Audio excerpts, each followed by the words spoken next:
Do you really need people? This is a question I get all the time, and I ask myself that. I needed someone this morning because I got a chance to reach out to Mr. Mike Bender last night, and I said, hey, would you like to ride in the morning? And he responded back, yes.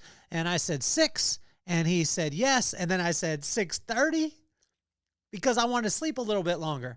But what was amazing is when I reached out to Mr. Mike Bender, my cycling partner, I then had a commitment, and I knew I had to get up at 6 o'clock or 6:30 and be able to go. And so he held me accountable, and I knew I didn't want to let him down. I wanted to be a man of my word. That's what my pop said. But I tell you, if I had not called Mr. Mike Bender last night or texted him, my butt would have stayed in my bed and not gone up the hill today. And so do we need people? Let me answer this quickly. Maybe. Sometimes. I used to think that it was just a definitive answer, but we have to look at the specific times. I'm going to tell you, we're going to be talking about today, Proverbs 24, the corresponding proverb, corresponding day, 3,000-year-old wisdom. God knew I was going to be in this place right now, not wanting to get out of bed, but he knew Mr. Mike Bender would help me to be able to hold me accountable. So in Proverbs 24, we're going to be talking about, do you really need people? And it's going to come in 3 aspects, but the 4th isn't coming to the end. And I'm not going to reveal it until you watch all the way to the end. Number 1 is in opinion. Number 2 is in counsel. And number 3 is in encouragement. The opinion comes from a lady from Nordstrom's yesterday, and I'll tell you about that. The counsel comes from my wife, Brooklyn, and the encouragement comes from Mr. Mike and so many other friends in my life. The corresponding proverb, corresponding day, I promise you, when you start reading this, when you first start reading it, it'll be amazing because it'll impart wisdom. Then it'll start reading you, and it'll start asking you questions about your day. Let's get this party started.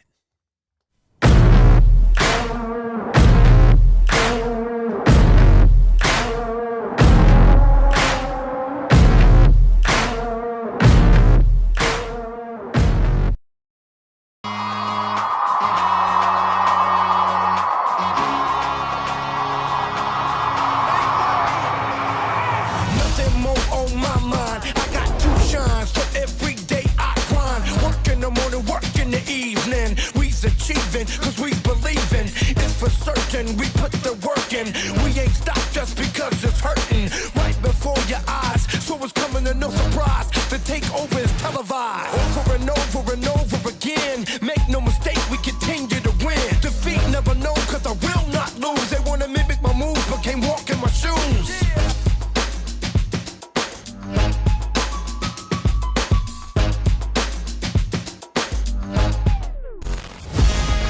Do we really need people?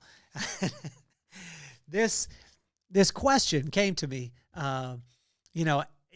Yesterday I went to Nordstrom's and I wanted to buy some new clothes. And I don't know if you've ever gone to buy new clothes, but it is probably one of the most, it's a tough thing. I used to buy in other cities because I never wanted people to have what I had. I never wanted to show up to a party and somebody be wearing something that I wore. So I would always buy it out of town. But yesterday I went shopping in town. And I don't know if you've ever had this happen, but I was a little bit down. My hair hadn't been colored in a while, so everything wasn't fitting right. I got into the lights in the dressing room, and I think they do this on purpose, is they make you feel like maybe you're not as in great a shape, or maybe it's that I need to start riding my bike more. But I got in there, I was feeling kind of down, and then here comes the lady. She comes with her opinions. Oh, you need to wear this shirt, you need to do this, you need to do that. Before I knew it, I had a whole wardrobe in the dressing room. And there wasn't a compassion. I wasn't feeling her vibe. I was feeling that she, a lot of it, wanted to just sell me a bunch of stuff. But that goes into the first one as far as opinion. Do we need other people, and do we need their opinion? And not always, sometimes, depending on the person. Now, yesterday, I didn't want this woman's opinion because she was like, hey, you should wear stripes because, no offense, but it makes your belly kind of go away. And I was like, wow, that's not something that you should be saying. And I listened to that opinion, though, and it sank in, and I was down kind of throughout the whole entire day. And I was thinking, man, I need to work on my belly, all this stuff. And then this morning, I jumped on the scale, and you know what? I had lost a couple of pounds. So I had listened to her opinion, but that opinion wasn't factual. And a lot of times we do this. And so in verse 1, I want to read this to you in Proverbs 24. Do not envy the wicked, do not desire their company, for their hearts plot violence and their lips talk about making trouble. Now, I'm not saying that she was plotting violence or that there was nastiness in her heart or that she was the wicked woman. But yesterday she was the wicked woman when she told me my belly was too big and that I needed to slim down on the belly. Maybe I needed to hear that. But it was an opinion, but it wasn't based in truth because, well, based off her truth, but based off the truth that, where I was before, then I jumped on the scale and I said, hey, I listened to the truth. I looked at that and I was doing okay. But maybe I do need to listen to her. And so in verse 8 and 9 in Proverbs 24, it talks about whoever plots evil will be known as a schemer. The schemes of the folly are sin, and people detest a mocker. In verse 19 and 20, it says, do not fret because of evildoers or be envious of the wicked. For the evildoer has no future hope, and the lamp of the wicked will be snuffed out. And then it goes through in verse 20 also. Actually, I just read 20 and then 28 and 29. So 28 and 29, do not testify against your neighbor without cause. I think she was testifying about me without cause. My belly is smaller than it used to be. Maybe she just needs to get to know me a little bit better and stop judging. Or maybe I just need to make my belly a little smaller. Do not say, I'll do to them as they have done to me. I will pay them back for what they did. See, this opinion that I got, do I need people? Yes, I need the opinion, but I need to make sure that I know where it's coming from. I felt that this woman, her vibe, based off of her heart set, her mindset, and her skill set, they were in line. But what I was feeling as far as her vibe was that she just wanted to sell me a lot of stuff. Or maybe she was just trying to do me a great service. Based on your opinion. Do we need people? The second one is counsel. And see, when I had this happen in Nordstrom's yesterday, I was going through and I needed counsel. I needed to step away from it and I needed counsel. And so what I did is I called my wife. I called my wife and she was not trying to have me talking to her because she was, picking up my son. She was shopping. She was doing all these things. And what was funny for me is I was like, baby, I need some wisdom. And here it is in verse 3 of Proverbs 24. By wisdom, a house is built, and through understanding, it is established. Through knowledge, its rooms are filled with rare and beautiful treasures. You see, I thought my wife was a rare and beautiful treasure, and she would impart wisdom. You know what she said? You need to make a decision, dummy. Like, if you like it, buy it. And then she was like, hey, I just need to move on. But she was dropping wisdom on me. Do we need people? Yes, we need counsel. Do we need opinion? Sometimes, depending on who it comes from. But we definitely need counsel. And that counsel is going to come from experience. And my wife has been experienced in shopping, and she makes decisions a little quicker. So in verse 5 and 6, it says, the wise prevail through their great power, and those who have knowledge muster their strength. Surely you need guidance to wage war, and victory is won through many advisors. As I look at this, guys, the corresponding proverb for the corresponding day, it's not only me reading it, but it's allowing the word to read me.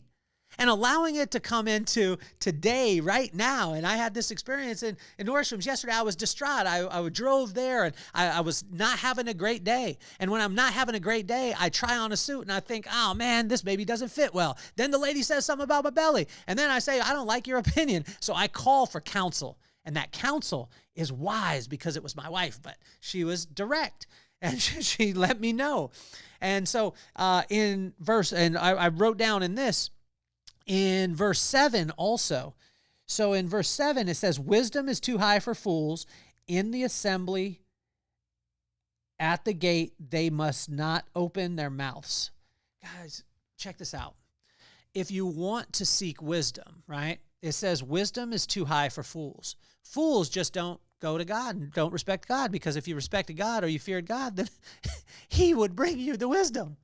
And see, if we're doing that, then we could accept that wisdom. I needed to accept the counsel and the wisdom from my wife, and she just said, like, if you like it, buy it, and then get out of there. Now, I wanted her to sit with me in my feelings. I didn't tell her, but I wanted her to console me because someone gave me their opinion about my belly. Well, she didn't. She gave me wise counsel, and you know what? I was ready to wage war. Here we go. Here's a warning against false counsel. And in verse 15 and 16, it says, do not lurk like the thief near the house of the righteous. Do not plunder their dwelling place, for though the righteous fall 7 times, they rise again, and the wicked will stumble when calamity strikes.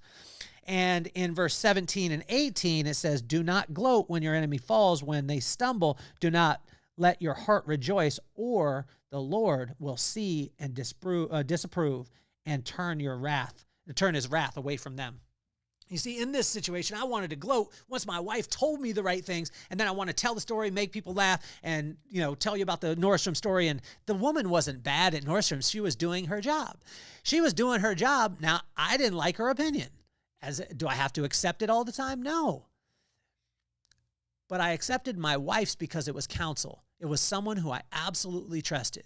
Now, it wasn't what I wanted to hear, but it was counsel. But also, too, watch this. When you get opinion from somebody who you don't love, what God is saying is, don't gloat. Don't gloat over it. Don't try and shove it down their throat, because God will turn his wrath away from them. And the last one in counsel is learn from watching. Sometimes the greatest counsel ever is just watching someone. In verse 30 through 34, it said, I went to the field of the sluggard, past the vineyard of someone who has no sense. Thorns had come up everywhere, and the ground was covered with weeds, and the stone wall was in ruins. I applied my heart to what I observed and learned the lesson from what I saw. A little sleep, a little slumber, a little folding of the hands to rest, and poverty will come on you like a thief, and scarcity like an unarmed man. You see, sometimes the greatest counsel is just watching the results of someone who you seek counsel from. It's age old. Are you going to hire a person as a personal trainer when they're not in shape? Are you going to eat the food of a skinny chef? Well, sometimes counsel, the greatest counsel that we can ever get, is by watching somebody, observing them, watching their results, and learning from that. And I said it the other day, we had the Vibe experience for women, and it was amazing. 2.5 days, we aligned the heart, the mind, and the skills, and we're working on that as we go through the year. And what I said is every single person has perfect parents. Now think of that. Think of that statement. Every single person on the planet has perfect parents. And everyone's like, oh my gosh, you don't know my parents. I said, no, they were perfect. Whether they were perfect in showing you exactly not what to do, or showing you exactly what to do. Either way, they were perfect. Some of us have parents that you watch the examples of it and you become the greatest parent because you watched and you said, I won't be that. Others, you had parents that gave you the example. They showed you that. They showed it through their actions. And you know what? You followed their actions. But every one of us has the greatest parents, and I would even venture to say the greatest counselors of all time, if we will just watch and we will run it through the filter of wisdom. How do we get that? By seeking God. How do we seek God? We just spend time with him. First through the word. And we could do it early on through rituals, through routines, but it's got to come to life at some point. And so as we look at this, the last one, actually not the last one, but I've got one for you at the end. And I told you, you have to watch to the end to be able to get this because it brings it all together. You see, the third one in this is encouragement. Do we need people? Do we need people's opinions? Maybe, sometimes. Do we need people's counsel? All the time. Do we need encouragement? Yes. The reason why I say this is because I was filled up my whole entire life with both my parents. Were they perfect? Did we have perfect circumstances? Absolutely not. But they filled me up all the time. My mom said, you're awesome. You're beautiful. You can do anything that you put your mind to. And my pops would say, boy, you're the greatest. So act accordingly. Imagine that type of encouragement. I get encouraged by my best friend, my brother, big brother Rob. He calls me. He said, you're the greatest, man. I'm proud of you. I get an encouragement from my buddy Will. He says, there's no one like you in your industry, man. I can't wait to see what you're going to do. I love this pivot. I love the way that you're going. You're in the professional beauty industry for 30 years, and now you're moving on into the podcast space and speaking. I want to see what you do, man, because you're different. This is what I hear. I hear encouragement from Tracy. She just texted me and said, you deserve it. I get it from my buddy Wayne Freeman, from Mr. Mike getting on the bike with me this morning. Justin, I just got a text from him this morning encouraging me. Are you encouraging people? Encourage somebody today. Send them out a text. It's free and it has the greatest ROI of all time. Are you filled up with encouragement? In verse number 10, it says, if you falter in a time of trouble, how small is your strength? Well, I could tell you how small your strength is how much encouragement that you have before you go into that war. So make sure that you encourage people. It's free. I'm going to encourage all of you to read verse 11, verse 12, verse 13, and verse 14, because that word will come alive and it talks all about encouragement. In verse 13 and 14, eat honey, my son, for it is good. Honey from the comb is sweet to your taste. Know also that wisdom is like honey for you. If you find it, there is a future hope for you, and your hope will not be cut off. Encourage, encourage, encourage, encourage. Encourage somebody. I got to encourage Tess. She encouraged me. She encouraged me this morning. I encouraged her. I said, you're awesome. She did some video yesterday, and I said, stay in the top thirds, meaning that your face be in the top third. You notice that my face is in the top third. My mouth is in the top third of my frame. There's a frame that goes to about here if you're watching, and then it goes to here, and then it goes down below in the top thirds. Keep your head in the top thirds. It'll be a better video for you. I encouraged her in that, and you know what she did? She did exactly that, and then I encouraged her. Make sure that you are filled up with as much encouragement as possible. The corresponding proverb for the corresponding day will encourage you, but allow God to speak to you in those things. The fourth, which I didn't tell you about at the beginning, but I told you I was coming with it. See, watch this. You can, do you need people's opinion? Sometimes. Do you need people's counsel? Yes, sometimes. Do you need people's encouragement? Yes, sometimes. But here we go. Here's the life hack, because everybody wants it. The life hack is simply to ultimately follow God. Because if you follow God, God's opinion, do you need it? Yes. God's counsel, do you need it? Yes. God's encouragement, do you need it? Yes. Will it be enough? That's your choice. I've never had God's opinion be wrong. I've never had God's counsel be wrong. I've never had God's encouragement not fill me up. Do I still need all the other stuff? Absolutely. It's nice. It's gravy. But I tell you, when you ultimately follow God, it's incredible. In verse number 21, in Proverbs 24, in verse 21, it says, fear the Lord and the king, my son, and do not join his with rebellious officials, for those two will send sudden destruction on them, and who knows what calamities they will bring. See, what God was saying in that is fear the Lord and the king, my son. He didn't say the king and the Lord, my son. He said, fear the Lord. That's where I need my opinion coming from. That's where I need my counsel coming from. That's where I need my encouragement coming from. But also add to it all the people in your life. And when you have that, it is a recipe for unbelievable results. In verse number 26, as we finish, it says, do not testify. Let's see. Number 27, verse number 27, sorry. Put your outdoor work in order and get your fields ready. After that, build your house. I questioned that for so long, but here it is. Number 1, understand your purpose. Number 2, work your gifts. Number 3, build your life around them. And number 4, stay in communication with God. How do we do that? The corresponding proverb, corresponding day, 3,000-year-old wisdom that will be applicable today. Mr. Mike, thank you so much for riding today. Do you need people? Yes, you need people. My mom said it like this as a kid. She would always say to me, she said, sometimes we just need Jesus with skin. We need somebody to encourage us. Yesterday, I had a tough time. Lady said my belly was too big. I was going back and forth at Nordstrom's. I was down. I was actually teared up. I was crying on the way home. And you know what I wanted someone to do? I wanted a text. I wanted a call. Nobody called. But you know who showed up in that truck while tears are streaming down my face? God did. He said, I'm with you, son. I'm with you, and I'll always be. Proverbs 24, corresponding proverb, corresponding day. 3,000-year-old wisdom. If you're loving these, check out the playlist. It's called The Wisdom and the Vibe. It's got all of the corresponding Proverbs for the corresponding days. And I challenge you, encourage someone today. Be the counselor for someone and give a phenomenal opinion of what it is that they're doing. My name is Kelly Cardenas. I'm officially off the hot seat. Peace, love, and soul.